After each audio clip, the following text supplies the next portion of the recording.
Hi folks, it's about 4 o'clock. It is 9/19 Friday, 67.1, 66. Since the last video, the sun's not on the panel, so my batteries aren't completely charged, and 18.6 degrees.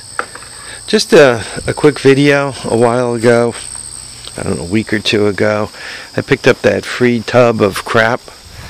And it's always interesting kind of going through a tub of crap. I like to buy toolboxes also because a lot of times I'll find interesting things in them. Kind of like an archaeological dig. So, just quickly. So I picked this up on the side of the road. You guys remember? I picked this tub up. So I got the tub. I don't know. Tub's worth something. Came with, one of these things. I've never really used these. Probably it's going to go in the scrap bucket. Came with 2 candlesticks. And I don't know if I'm going to be able to get you to see this. But on the bottom it says pewters. Woodbury pewters. And it's got this, do not overheat because you might melt it. So it came with 2 of these.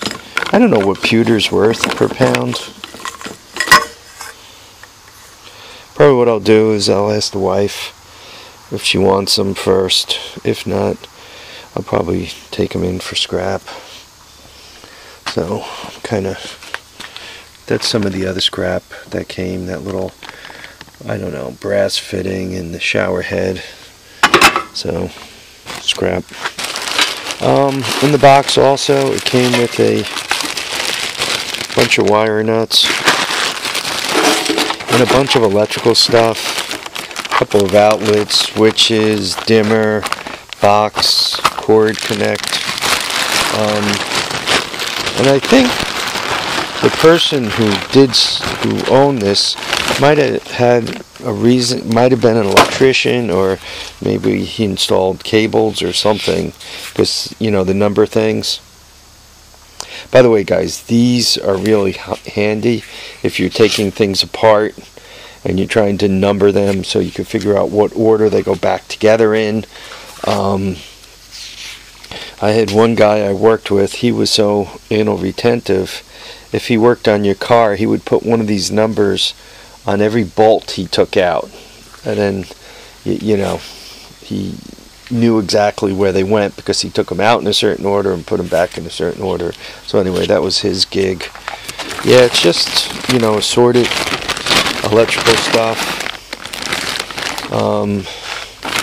This is hosing and plumbing stuff.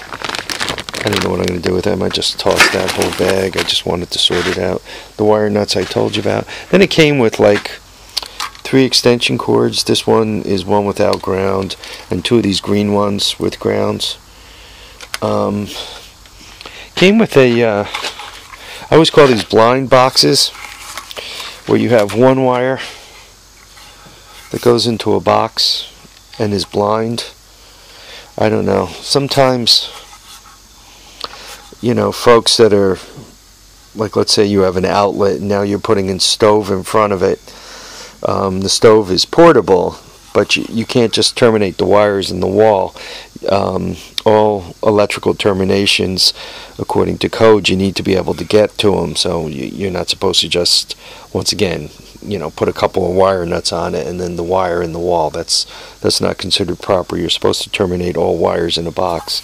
So when I see something like this, I wonder if that's what was going on. But you guys could see quite a bit of electrical wire. Even little pieces like this could be handy for wiring a gas tank on. Came with gas tape, double sticky tape. And I don't know if this is the guy who owned the box.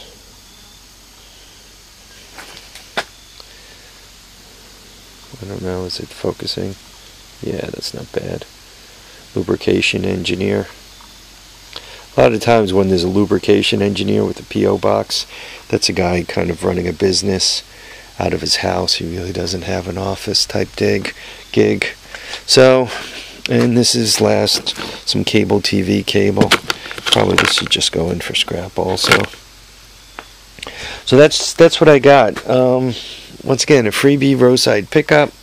And the reason why I emptied the box out is I want to use it to, I got a bunch of this loose Honda stuff here. I know where it goes to Big Red, and Big Red needs to get put back together again. But if I can kind of get all this loose crap into a box so it's not falling all over the place, then I can put it here on the end of the bench, and I can kind of get my bench back to work on. Even for myself, I got a bunch of electrical stuff that came from a couple of the projects, and you never want to throw anything away, because being a crazy hoarder, always in my mind is, boy, I might need that, and the second I get rid of it, I'm going to be looking for it. But then on the other hand, when you have so much crap that you could barely breathe, you could barely move, why save a pallet? Well, it's good to use to heat the house, and I got that wood stove downstairs, so you save the pallet. Then you cut up the pallets and you save the wood. At some point you gotta kind of make a little progress with this crap, or you end up being the crazy hoarder you read about, or some folks are on TV, where they're crushed by all their possessions. So that crushing could happen one of two ways. It can either happen metaphorically, like where you become paralyzed because you have so much crap you can't move anymore, or it could truly end up physically, where there's an avalanche and the entire bucket of stuff comes down and crushes you. So whatever. Anyway, folks, thanks for watching, commenting, and subscribing. I hope you all are enjoying my mental illness. It is quite a lot to think about. Take care. We'll catch you on the next episode of The Horde. Till then, remember to keep your tires down, keep your head up, and enjoy your days. Bye now.